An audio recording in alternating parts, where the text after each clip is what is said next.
эми элчилик экен да айткандар болду, эмне кыласың өзүң деп. Жалгыз бой болсоң инвалид кызды андан көрө бирөөгө баягы эмелерге барып тапшырбайсыңбы? Жок, анда болбой калат. Анда эртең Аллахтын алдына барганда мен сага ушундай эме наристе бердим эле, эмне кылдың десе мен эмне деп жооп берем? Врач болгондо мага окшош кыздарды акча албай неме дарылайм. Белден ылдый такыр жаны жок экен деп койду. Дегенде эле анан атасы мен майыпсыз бакпайм деп чыкты. Сен азыр бөйрөң алып итке өрүп койсок да жебейт экен карындашым деди. Анан эмнеге дедим. Десем сен сахарың бар турбайбы деди.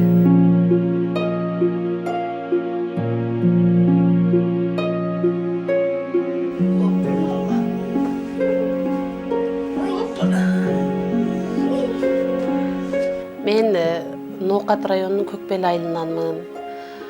Ошол жерде төрөлүп, ошол жерде мектепти окуп бүткөнмүн. Анан кийин мектеп бүткөндөн кийин Түркиядан окудум. Анан келип Бишкекте Кыргызстандын жигитимин, Баткендин жаран уулум деп булардын атасы менен таанышып калдым. Анын Өзбекстандык экенин билген эмесмин да. Мен кыргызмын, ошол Баткенден болом десе, тилдер ошолордук окшошуп кетет эле. Анан болуптур деп таанышып сүйлөшүп жүрүп экөөбүз турмуш куруп калдык. Ал кезде Бишкекте швейный цех иштетет элем, нан тандыр иштетет элем. Анан үй жай кылганмын, машиналарды алганмын. Анан экөөбүз турмуш кургандан кийин балама 2 кат болгонумда, балам боюм толуп калганда документи керек болду. Анан ошондо билдим Өзбекстандын жараны экен. Ага чейин билген эмесмин. Анан паспортунда көрсөтпөйт эле, документтерин көрсөтпөйт эле. Анан ЗАГС бербей койду Өзбекстандын жараны деп. Балам боюмда болгондон кийин барып ЗАГС алайлы дедик да. Анан бул Өзбекстан жараны экен, силер Кыргызстан жараны экенсиңер деп ЗАГС бербей койду. Аны признание отцовства жаздырып алдык. Анын аркасынан эле анан бул төрөлүп калды. Экөөнүн ортосу 1 жаш 4 айлык да. Анан бунун төрөлгөндө эле эки буту кыймылы жок төрөлүп калды. Анан баш бир жагына кыйшык. Анан даалысында кичинемдей көрүп окшогон томпок эмеси бар эле. Анан атасы буну бакпайбыз деп баштады. Анан 3 айлык кезинде ошо Бишкекте полный текшертип, Бишкекте эме кылсак, бул кызыңар баспайт деди. Буга эч шанс жок. Эң жакшысы буга коляска эле алып алгыла. Келечегин ошентип карайсыңар, эми бул белден ылдый такыр жаны жок экен деп койду. Дегенде эле анан атасы мен майыпсыз бакпайм деп чыкты. Анан мен айттым, майыпсыз бакпайм десең, анда эмне кыласың, сен өзүң кызың кайка алып бармасың. Десем, ал анан бир күн келди дагы. Бул кызды же детдомго беребиз, же балдар майыптар үйүнө беребиз. Анан жок, багам дей турган болсоң, мен сен менен ажырашам деди. Деди, анан мен айттым, сен кызыксың го, сен өзүң ата болуп туруп, сен карабайсың кызыңы, башка бирөө карайбы? Десем, анын оюнда вдруг эмеси, акыл эси да начар болуп калсачы деп ойлоду окшойт да. Анан да экөөбүз ошонун айынан ажыраштык. Мен кызымды эле тандайынан да сен менен жашап эле коеюн. Эми күйөөгө чыктым, 2 балам бар, эмне менде арман бар эле. Анан өзүм каныман жаралган баланы көчөгө таштабайм деп анан экөөбүз ажыраштык. 7 айлыгында Ошко алып келип, ата-энемен жакыныраак Ноокатка Ошко келип, Оштон операция кылдыртайлы деп Бишкектеги үй жайымды сатып келип Оштон үй алдым. Анан 7 айлыгында детский областной больницага алып бардым. Алып барсам, ал жерде Абдраш деген врач кабыл алып, жок, бул басат эме рожденный двусторонний бедренный вывих экен деп диагноз койду. 2 жамбаш тең чыгык төрөлгөн, головкасы жок деп. Анан буну мындай кылып туруп операция кылып, мындай кылып койсок басат деди. Ошол кезде мен кызым операция кылдырган кезде дагы бир келин операция кылдыртканда дал ушундай диагноз менен кылдырткан да. Анан мойнун түздөштү, мойнун түздөп, мойнунда мойнтук байлашып эме кылып беришти. Анан операция кылып бутун талтайтып, анда гипске салып берди. Келди, үйгө келдик, 3 айдан кийин алып келип текшергиле деди, 3 айдан кийин алып бардык. Алып барсак, Алишер деген врач Абдрашдаке эмеге кеткен экен, отпускка чыгып кетип, Алишер деген врач калыптыр. Ал болуптур, жамбашы түшүптүр ордуна, эмесин гипсин алып кое берсек болот деп, гипсин алып туруп, темир байлап берди, шына байлап. Анан ошондон кийин деле путунун үстүндө, лапасынын үстүндө шишик пайда болду дагы, кыймылдабай калды. Дагы деле бир мындай жаны кирген жок да. Анан массажга деп ошо гипстен чыгарып туруп эле массажга чыгарганда массажга Жанна деген эжеге чыктым. Ошону очерт экен массаж кыла турган. Ошого чыксак, эки бутун бирдей кармап туруп эле мындап туруп карс этирип кайрады да. Кайрыганда эле анан кызым бир чыңырып ыйлады. Ошол болду. Ошондон кийин эки буту такыр кыймылсыз калып кетти. Анан 3 ай 4 ай өттү. Анан кайра бардым мен. Кайра барып Абдрашит аке айттым, менин кызым силер туура эмес операция кылдыңар болбосо бутун кыймылдатыш керек эле, даже бутумду ачпай да калды десем, Абдрашит аке айтты, Алишер гипстерди алып койду деди. Анан Алишер акеге орайсам, жок, Жанна массажда сындырып койду кызыңын бутун деди. А Жанна эжеге чыктым, муну көтөрүп алып чыксам, жок, Абдрашит аке операция кылганда туура эмес кылды, үчөө мындай эме кылып туруп алышты. Анан мен Абдрашит акеге келип айттым, Абдрашит аке дедим, мен барып мен сага заявление жазам дедим. Силер менин кызымды мындай курчактай эле кылып таштадыңар, жаны жок эмедей эле кылып.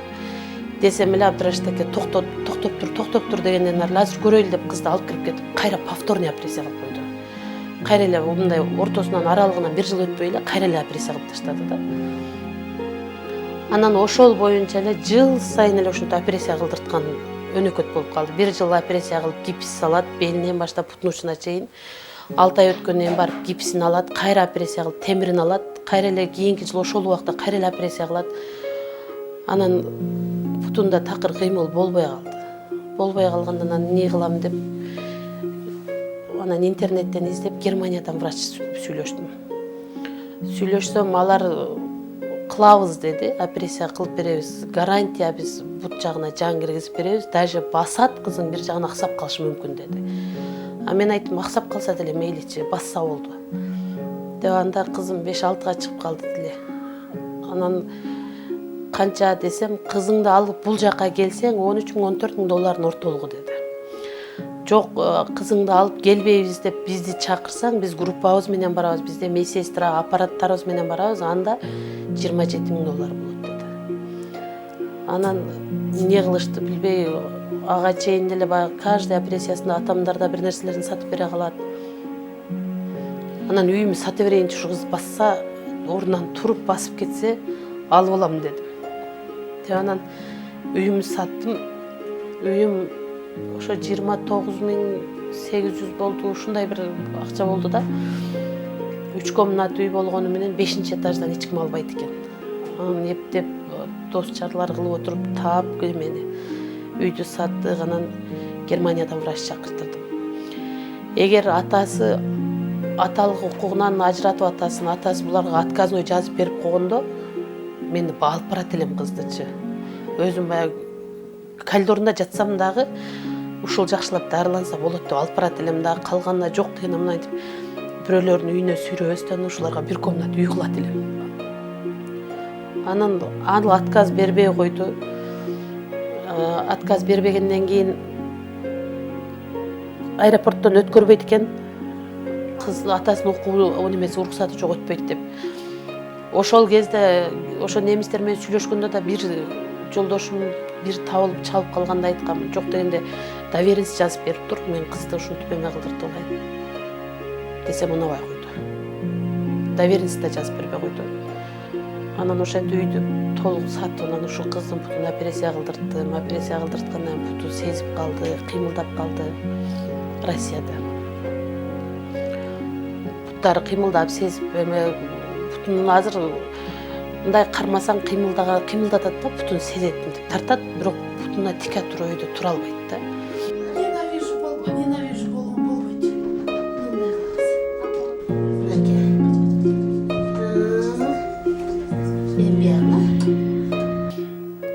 Анан ошол сезбей жүргөн кезинде кызым бир ыйлаттанда да мени, эки буту сезбейт да, эч нерсени сезбейт. Мындай эмеге дуалга жөлөп, эки жагына жастыктарды коюп, анан алдына баягы детский эмелер бар го, момози. Ошодон салып, анасына клёнка салып коюп, анан эме чоңго кичинеге чыкканда билбей калчу да. Азыр деле кээде сезбей калат. Отургузуп коюп базарга түшүп кетсем, эжем баласы эми ушулар курактуу эле да. Келип ойноп, анан бутун кесип көрүптүр. Анан оруду десе, бул орубады десе, анда одноразовый клёнканы алып келип күйгүзүп көрүптүр. Клёнка адамдын денесине оюп кирип кетет экен. Келсем, ар жерине оюп кирип кетиптир. Анан баягы кыздардын каш тергичин таап алып, анан каш тергич менен алып йоддон куюп ошентип дарылагандан кийин анан эмне болсо дагы бастырам кызым дедим да. Эмне болсо дагы Аллахым эгер шифасын жазып койгон болсо, айтат го, мен этти бердим, шифасын өзүң издеп тап депчи. Балким биринде болбосо биринде жазып койгондур, издеп табам деп. Ошо үй жайыман дагы бар жогунан кургалып анан операция кылдырып баштадым да. Жакшы каратып, ушунчалык эме кылып баштадым. Аллага шүгүр, бирок азыр путу антип кыймылдайт. Болгону путунун учунда бармактар биринин үстүнө бири мындай болуп минип турат. Баягы кыймыл жок болгон үчүн эме болбойт да. Анан азыр эми быйыл былтыры эки путу дагы гипсте жатты, былтыры дагы.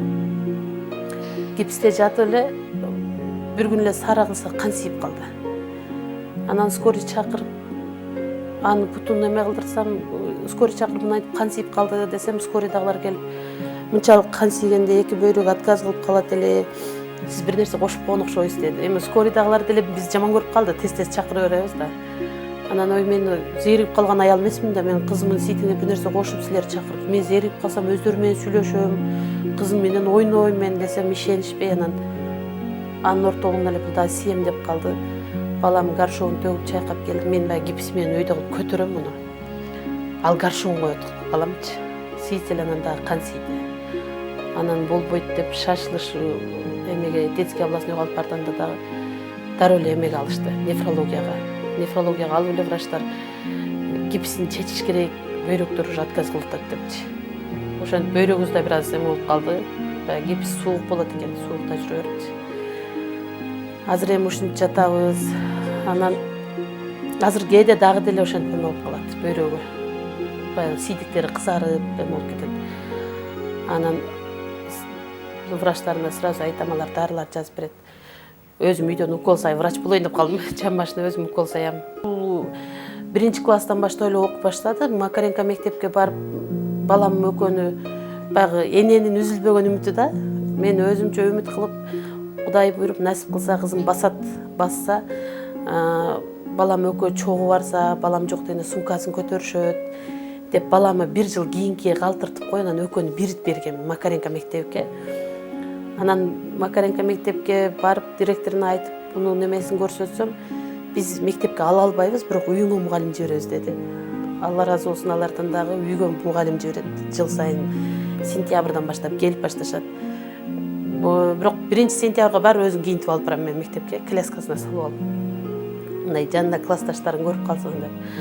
Анан жаңы жылдарда алып барам, майрамдарда айтканда алып барам. Анан калган учурда мугалим үйгө келип сабак берет. Анан көпчүлүк учурда бул баягы гипсте жатып калган үчүн жазбайт дагы, чалкасынан жатып эле китеп окуп берет да, жаткан жеринде. Анан мынтип гипси алынып калгандан кийин жазат. Бирок эжекеси рахмат деди, почерк аябай сулуу экен деп. Почерк аябай жакшы экен, жакшынакай жазат экен. Аябай көңүл буруп жазат. Бар жогун мындай токтоо эмес менен китепти да ошентип.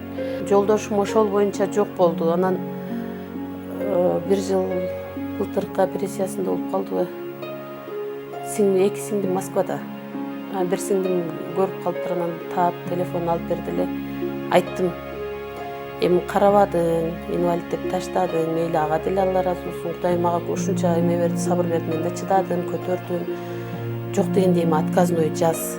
Отказной жазсаң, ушул кыздарды өзүмө өткөрүп алсам, мен катташтырбайм деп айтпайм, катташа берсин, себеби ата булардыкы, меники эмес.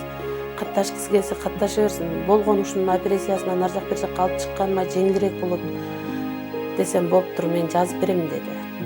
Анан кийин андай жазып туруп сиңиме берип койсуң десем, макул, нотариуска барып жазып берип жиберем деди. Анан соттор ишенбесе, мен видеозвонок кылып туруп айтам деди. Ошо сот күнү айтам. Мен отказ кылдым, мага кереги жок деп айтам. Апасын өткөрүп бергиле деп айтам деди дагы. Кайра эле кийин чыксам телефону өчүк. Телефон алмаштырып туруп ошо боюнча кайра байланышпай калып кеттик. Азыр эми Түркиядан сүйлөшүштү, Стамбулдан $13.800 деп атат операциясынын өзү. Жок дегенде ошо мына күн салкындаганда алып келгиле деди алар. Себеби баягы гипсте мындай жайындасы гипс салып койсок бала кыйналып калат, терилейт, бышып кетет. Ошон үчүн мындай кечирээк бир 4-5 айды өткөрүп анан кийин келгиле, мына жай өтсүн деди. Дегени менен эми кантип эмне кылып барабыз билбейм мен, бирок Аллахым берем десечи. Баягы айтат го, 40 жыл кыргын келсе беажал чымын өлбөйт депчи. Аллахым берем десе, ошол элдин арасында жүгүртүп жүрүп эле берип коет. Бербейм десе, айласы жок кала беребиз. Биз дуа кылганды гана билебиз да. Анан эл журтка рахмат. Алла разы болсун. Эл журтубуз ушу каралашып сурашкандар бар экен. Биз ушуга чейин экөөбүз эле жалгыз биз өзүбүз элебиз деп жүрө бериппиз. Азыр элге рахмат, элге шүгүр, ошо элдин дагы жүрөктөрү кенен, ыймандары бекем болсун. Эми элчилик экен да айткандар болду. Эмне кыласың өзүң деп. Жалгыз бой болсоң инвалид кызды андан көрүп бирөөгө баягы эмелерге барып тапшырбайсыңбы? Бир жумада бир деле барып карап турсаң болот да, интернетке өрүп коюп дегендер болду. Анан бул мени сооруп калат. Мен буну сооруп калам да. Анан жок, мен ата мээримден аз жок кур калган сөйм, эне мээримден да кур калдырайынбы? Жок, анда болбой калат. Анда эртең Аллахтын алдына барганда мен сага ушундай эме наристе бердим эле. Эмне кылдың десе, мен эмне деп жооп берем? Мен таштап аттым деймби? Жок дедим. Мен бул жашоонун кыйынчылыгынан коркпойм. Мен о дүйнөнүн кыйынчылыгынан корком. Bunun için жооп бериш кыйын. Bir нерсеге зарыгып калса карабай коюш кыйын. Себеби бул дүйнөдө адамбыз да, кам сут демген пендебиз биз. Бири-бирибизди оңой эле баягы алдап мынтип башын айландырып басып кеттик колдон келет ар бир инсандынчы. А бирок Алланы айта албайбыз да, ал көрүп турбайбы баарын. Кантип таштап кетем? Таштай албайм дедим. Анан былтыркы операциясында эч нерсем жок калды, сатайын десем эч нерсе таппадым. Анан атама айттым, ата ушул дагы операцияда отурат кызды. Эми кандай кылам дедим. Десем атам туруп тур жем балам деп өзүнүн калган бир торпо бар экен, ошону сатып берди. Анан кичине болсо да кошчу деп. Анан эми башка иш жактан эме болбогондон кийин анан областной больницага бардым. Бар врачтар менен сүйлөшүп, ошол жерден бир врач таап, бөйрөк ала турган адамдар болсо айтың дедим. Мен бөйрөгүмдү сатам десем, ал киши деле мынтип кызыгып сурабадым эмнеге депчи. Анан бөйрөк ала турган адамдар азыр көп, чындап эле көпчүлүк адам бөйрөктөн жабыркап атат. Майлы таап беребиз ала турган адам деди.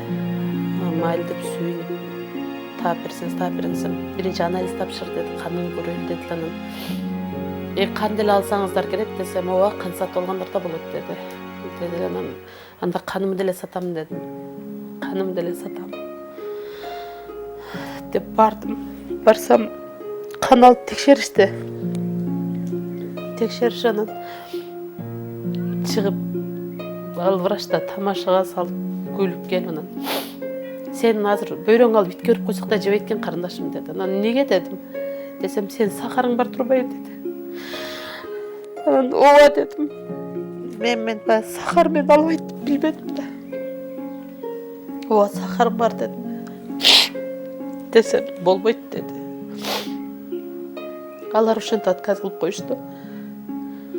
Анан эжеме айттым, эже тапкан акчаңарды бергилечи.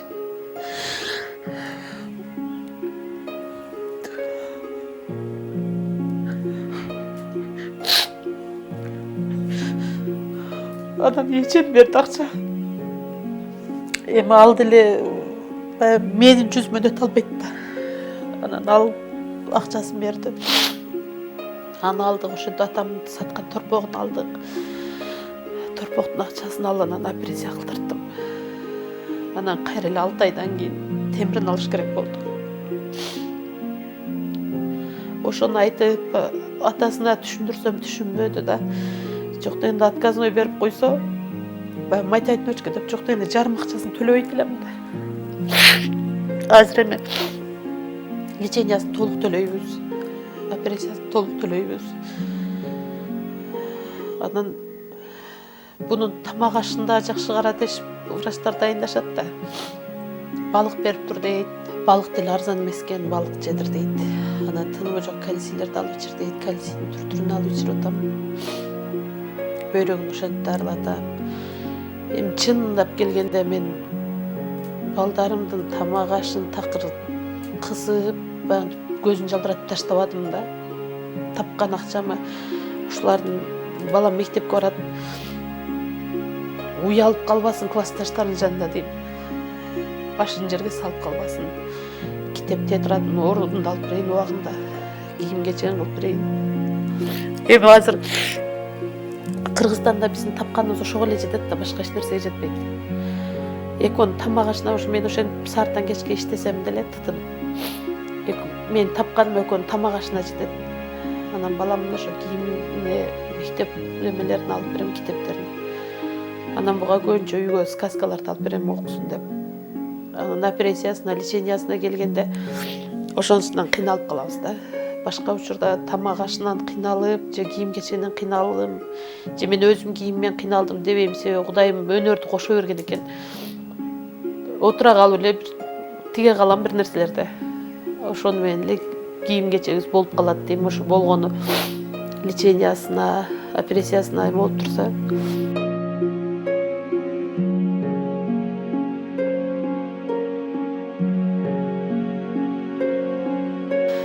Анан кээде эшикке алып чыгам коляскасы менен, алып чыгып нерге кыздар ойногондо алып барып отургузуп койсом, карап отурду. Анан кыздар жүгүрүп кубалашма ойнойбуз деди.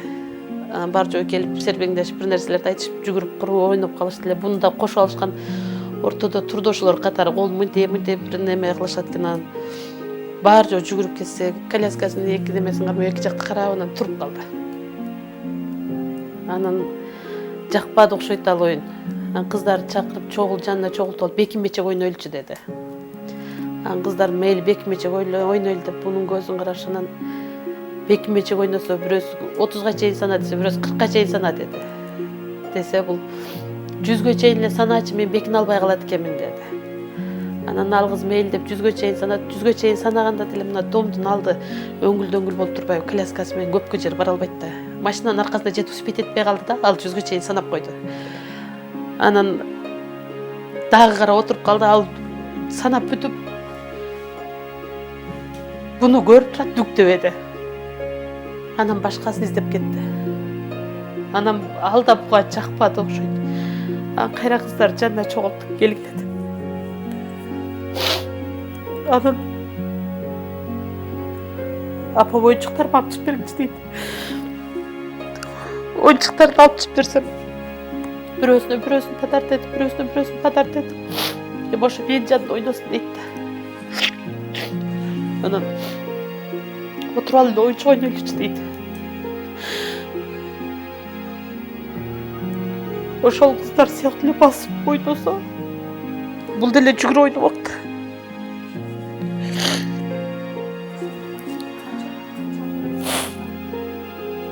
Башынан 8 жол, 9 жолга жакын болуп калды. Мен өзүм да эсебин таппай калдым. Себеби ар 6 ай сайын эле операция болуп атат да.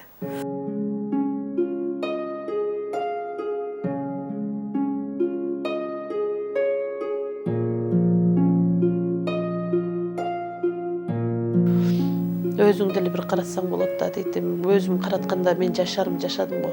Мен эл көрдүм, жер көрдүм, жакшы адам көрдүм, жаман адам көрдүм. А бул өкөм нени көрдү? Жок дегенде мына путуна тургузуп койсом, аркы балам да түйшүк азаймак да. Деп эле өзүмө көңүл бурбай койдум. Анан эле өтүм алдыргандан кийин эле сахар пайда болуп калды.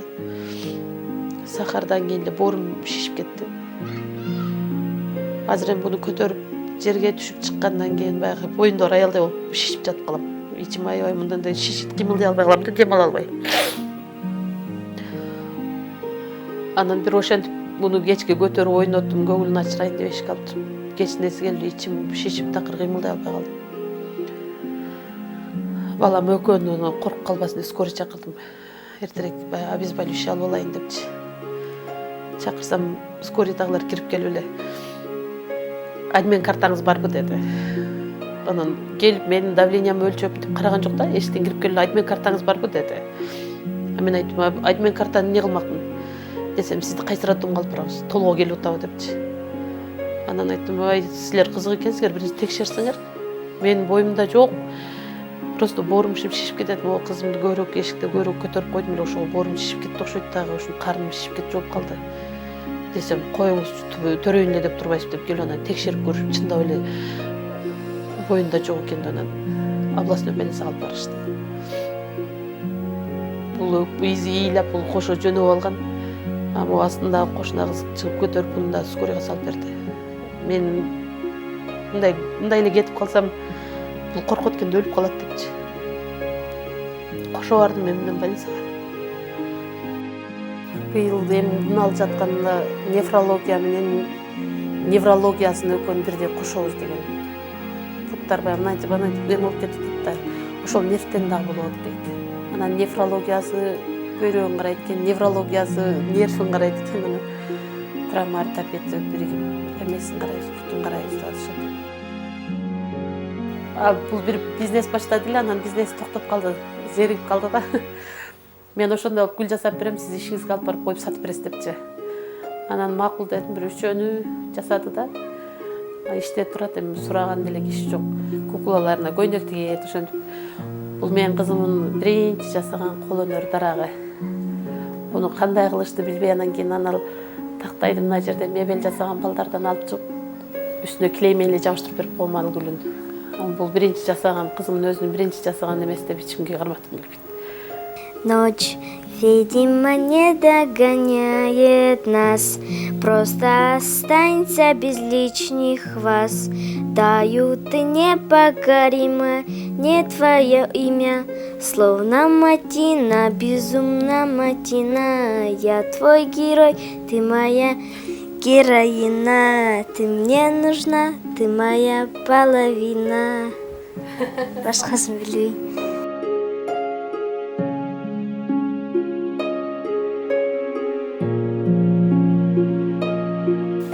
Чоңойгондо врач болом. Врач болгондо мага окшош кыздарды акча албай дарылайм.